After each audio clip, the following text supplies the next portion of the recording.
अब ना मैं रख पाऊंगी जिस जीवन में सद्गुरु ना हो गए, फिर मरने के बाद क्या मुँह वहाँ दिखलाऊंगी। यदि रानी आज नहीं होती तो प्रभु का चरण जरूर मिलता, सद्गुरु के चरणों में जाकर दुनिया का सच्चा सुख मिलता। अरे धिक्कार है सोने की पलंग है माता, चांदी का बर्तन बिरथा है, हीरे का जेवर मुझे चिढ़ाता। सबका सुख बस झूठा है, इतना कही और रानी उसी में डूबकर शरीर को त्याग दिया। सुबह हंगामा हुआ, रानी क्या हुई, रानी क्या हुई, रानी क्या हुई। राजा का तुरंत सारे सेनापति सेना आदि त्याग गए, महाजाल डाला गया। महाजाल में रानी तो मिली लेकिन उनका प्राण नहीं। दिव्य आत्माएं, आप या हम लोग यहाँ बैठे हैं ना, तो जरूर पूर्व जन्म का तपस्या का प्रतिफल है। इतनी बड़ी तपस्या को जब भिलनी कुल में जन्म हुआ, उनको सेवरी माता के रूप में लोग जानने लगे। राजा थी, उस जमाने में रानी थी, इस जमाने में गरीब के घर, समझ रहे हैं, गरीब के घर जन्म। धंधा क्या था, उनके बाप भेड़ बकरी रखते थे, कोई भेड़ बकरी से पालन पोषण होता था। लेकिन सेवरी जब से जन्म ली, पूर्व जन्म से बरेश्वरानंद जी महाराज है ना, उसी तरह से पूर्व जन्म का सेवरी का आकलन होता था, याद आता था, तो वही सब गुरु की भक्ति, वही भजन, वही चीज। घर वाले आजिज हो गए। पंडितों का एक गिरोह आया और कहा कि इसको संभालो, नहीं थे तो क्या हो जाएगी, अरे सन्यासिनी हो जाएगी, साधु हो जाएगी। तो आप लोग जानते हैं आज भी गांव वाले क्या करते हैं, गांव वाले क्या करते हैं, यदि ऐसा देखते हैं कहते हैं लड़कवा का शादी कर दो, लड़कियां का शादी कर दो, माया जाल में उलझ जाए, होता है ना। यही एक उपाय जानते हैं और उपाय नहीं जानते। तो पंडितों का गिरोह आया तो बोला कि इसका शादी कर दो। अब शादी कैसे हो, ये आचार्य जी लोगों को नहीं ले रहे हो की उम्र एक बच्ची थी, यहाँ कई का बकरा, मुर्गा, भेड़ा, यही सब बंद थे। एक बार की बात थी, बारात आ गई और माँ बेटी का बाल सुलझाने लगे। माता बाल झाड़ती है ना शादी के समय, कहे मेरा बाल झाड़ रही हो, तो बोली तेरी शादी है ना, कहा मेरी शादी है, कहा शादी, तो कहीं इस घर में इतने भेड़ बकरी मुर्गा क्यों बन, बोले तुम्हारे शादी में बाराती आएंगे ना तो क्या खाने को दिया जाएगा। अब देखो उतनी छोटी बच्ची सोच रही मन में, वो सोची कि मेरे कारण आज इतने लोग बेजुबान जीव काटे जाएंगे, हत्या हो। यदि मैं नहीं रहती तो न मेरा ब्याह होता, न इतने जीवों का जान जाता। कितनी बड़ी बात है, सोचना चाहिए, सोचिए। अब वो क्या की, जल्दी से बहाना बनाकर उठी और फाटक खोल दी। किसका फाटक, जानवरों का। आज जो खोली भाग चले जाओ, इन भागने में सारे जानवर दिल से दुआ देंगे, कहे कि मेरी जान बचाने वाली, मेरा दुआ बेकार नहीं होगा। जिस भगवान को खोज रही हो उसका दीदार जरूर होगा। अच्छा बताइए, भगवान का आशीर्वाद नहीं लगता है, सबके हृदय का आशीर्वाद लगता है, आह भी लगता है और आशीर्वाद भी लगता है। सारे जीव जितने बंद थे वह आशीर्वाद दिए। हुआ ना? क्या हुआ?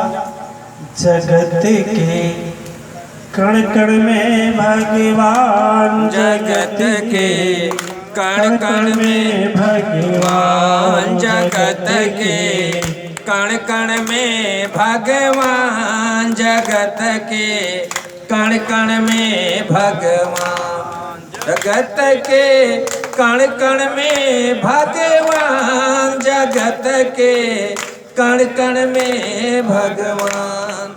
और शिवरी माता जब फाटक खोल दी, सारे उसमें से भाग गए। अच्छा, आप लोगों के घर में गाय या भैंस किसी के है का? किसी के घर में गाय भैंस ऊपर हाथ ऊपर करके, जिसकी गाय भैंस रही हो कभी रही हो, जानता हो, ठीक है।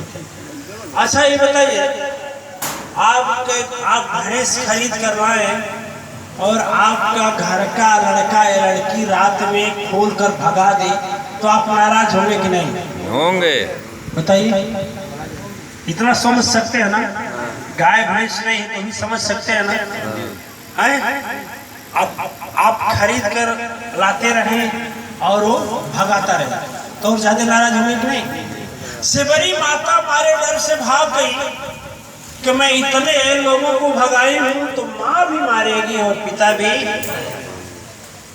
अब सोच रही है, घर से भाग गई, सोची क्या क्या समय है, एक समय रानी बनी तो रानी बनने से रोका गया। आयब में छोटी जाति में आई तो घर में रह नहीं पाऊंगी, घर में रहूंगी तो शादी कर देंगे सब, आप बाहर जाओगी तो पाऊंगी कैसे? देखिए, मैं एक बात कहा कि दिल में मिलने की तमन्ना और तड़पन हो रहा तो सदगुरु और भगवान बिना कहे खोज कर आते। शिवरी भाग गई जंगल, क्या करें? 12 वर्ष की बच्ची पेड़ पर चढ़ जाती थी, पेड़ पर बैर खाती थी और उसी पर सो जाती थी, पैर को पकड़ कर। कब तक ऐसे होगा? सोचिए, एक दिन मन में बात आया कि हमें गुरु को पाना है, भगवान को पाना। लेकिन अब बात देखिए, थोड़ी बात, ठीक है? अब उस जमाने में जातीयता बड़ी जोर में थी, ठीक है? तुम कौन जाति के हो? फला जाति। भाग भाग, छूना मत, छूना मत। शिवरी बेचारी कहीं कि एक बार मैं रानी बनी, वह बाधा पड़ा। आयब इस समय स्थिति है कि अब जाति बाधा पड़ रही है। किसी के पास कोई तो औरत की जात हो, कोई अपने आश्रम में रखने को तैयार नहीं, बैठी सोच रही। तो हृदय से आवाज आया, एक काम करके सेवा किया कर। तो बोली, सेवा कैसे करें? तो थोड़ी दूर पर एक ऋषि थे, मतंग ऋषि। तो मतंग ऋषि के आश्रम में शिवरी माता रात में जाती थी, झाड़ू लगाती थी, बर्तन मांजती थी, लकड़ी जंगल की सूखी लकड़ी काट करके रख जाती थी। सुबह उठ करके महाराज जी लोग देखते थे कि भाई क्या कौन झाड़ू लगा देता है, कौन लकड़ी रख देता है, कौन बर्तन साफ कर देता है, कौन हम लोगों का लंगोटी और अचला साफ कर जाता है। और रातें रात करके भग जाती थी। तो एक बार सारे लोग ढूंढा जानते हैं, छिप गए कि चलो आज कोई सोएगा नहीं, अपने कुटी का झरोखा खोल करके। गुरु जी भी सोचे कि चल आज हम भी देखें कि ये कौन है, ठीक है? उस जमाने में टार्च नहीं था, सब लोग जगे, शिवरी को तो पता नहीं था। शिवरी मैया बेचारी प्रत्येक दिन की तरह गई, झाड़ू उठाई, झाड़ू से आंगन साफ की, फिर सुविधा वगैरह सही की, लकड़ी के गट्ठर रखे, बर्तन साफ किए, महाराज जी लोगों का पता नहीं किसी को लंगोटी वगैरह साफ की, सबके कमंडलों में जल रखी, सबके जगह जगह पर। अब गुरु जी तो जगे, जो जगे भाव से कि कौन है बेटा, रुको। वो तो कांपने लगी, सारी बात बताई, सारी बात बताई। मतंग ऋषि ब्रह्म ज्ञानी थे, ध्यान लगा कर देखे गुरुवर, पूर्व जन्म की बातों को समझ गए क्षण में सदगुरु, इस देवी के प्रतापों को। बोले बेटी, वो बोली कहाँ जाऊं, घर जाऊंगी तो माँ बाप मारेंगे कि बकरी छोड़कर भगा दी, आप लोगों के पास लोग रहने नहीं देंगे। एक तो नारी जाति हो और दूसरे जात छोटे हो, छोटी जात शूद्र हो, मेरा छुआ कोई पानी नहीं पीता, मैं जाऊं तो कहाँ जाऊं, मैं क्या करूं। मतंग ऋषि बोले कि देखो, जिसका कहीं, क्यों भाई ठीक तो चल रहा है, जिसका कहीं ठिकाना नहीं होता है उसका सदगुरु के पास ठिकाना होता है। जब तक माँ जिंदा है ना, इतनी माताएं बैठे हैं, जब तक माँ जिंदा है बेटी को कोई पूछे ना, चाहे ना पूछे, माँ पूछती है। बोलो हाँ आया ना, पूछती है, हाँ माँ जरूर पूछती है। उसी तरह से सदगुरु का हृदय होता है। गुरु जी बोले कि देखो बेटी,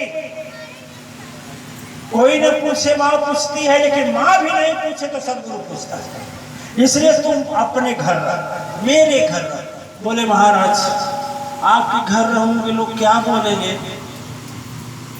बोले देख, मेरा नाम है मतंग, अब मतंग मने होता है हाथी।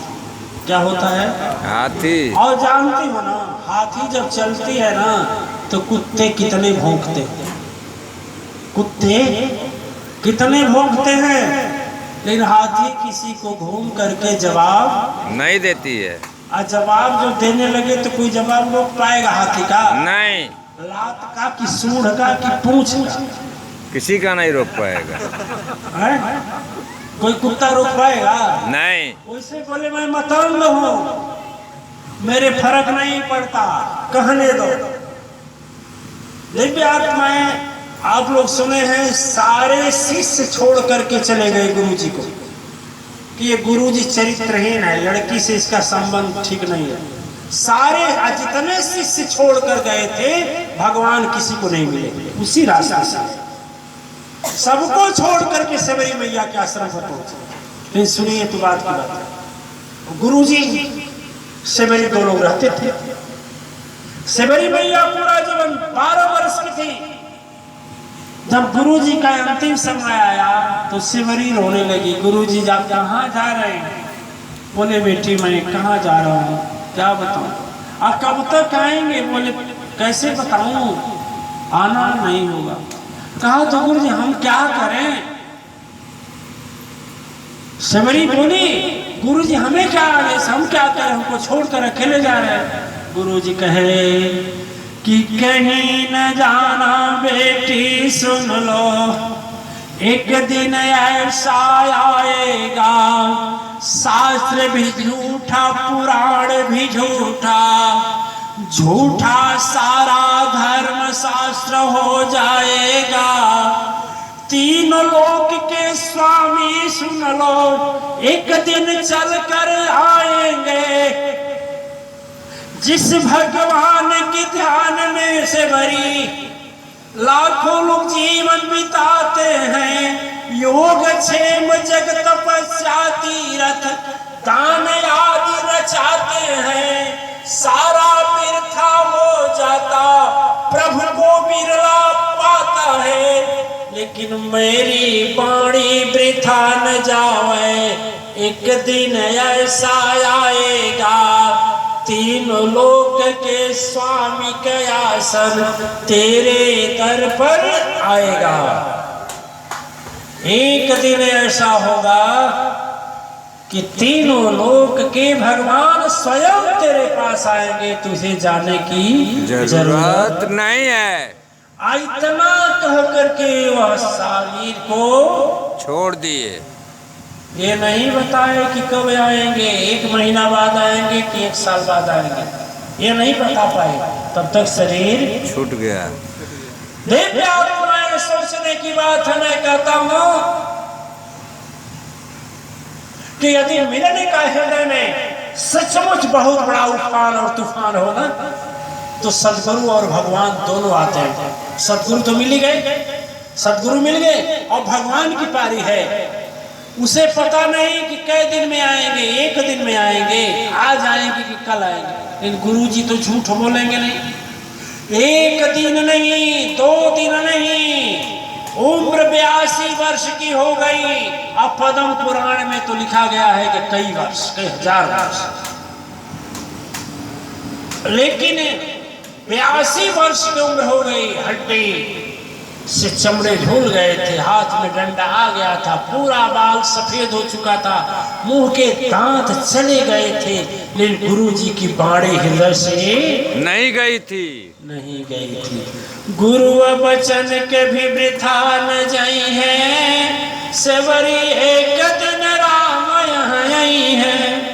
कह पुनीत गुरु अरशद भारी, कोटि नमन जहि चरण तिहारी। बार बार यस कही मतंग त्यागे निज प्राण, अपने प्राण को त्याग दिए। शिवरी रोज सोचती थी कि गुरुजी कह रहे हैं भगवान आएंगे, और भगवान आएंगे तो उनके पैर में खड़ाऊ रहेगा नहीं, तो उनके पैर में कांटा लग जाएगा। तो रोज का पता कब आ जाए, दिन तो निश्चित है। तो रोज साफ करती थी कि कहीं कांटा न लग जाए। नंगे पैर आ जाए तो फूल बिछाती थी रास्ते पर। खाएंगे क्या, तो सेवरी रोज, 1 दिन नहीं, रोज पैर को खाती थी। पहले चेक करती थी खट्टा है कि मीठा, जब खट्टा है तो रखती थी, मीठा है तो रखती थी। दिव्य आत्माएं 22 वर्ष बीत गया। मेरे कहने का मतलब यही है कि यदि सदगुरु की और प्रभु के पाने की अपने हृदय में लालसा हो, तो दुख संकट कौन चीज है, सुख ही नहीं। सुख को देने वाले आ जाते हैं, स्वर्ग ही नहीं, मोक्ष ही नहीं, स्वर्ग मोक्ष बनाने वाले आ जाते हैं। यदि सदगुरु और प्रभु से मिलने का हृदय में सच्चा प्रेम हो, प्रभाव हो, तो इस संतान को संतान देने वाले सामने आ जाते हैं। सुख और शांति को कौन कहे, दिव्यात्माएं संसार रचाने वाले आ जाते हैं। इसी पर हम अंत करेंगे कि करने पहले सदगुरु में भगवान देखना शुरू करो, फिर जो है कण कण में देखना। ठीक है, अब समय बहुत ज्यादा हो गया। आप लोग अपने एक जय जगतारणी भव भय हारणी अवतारणी मैया नमो नमः। जय जगतारणी भव भय हारणी अवतारणी मैया नमो नमः।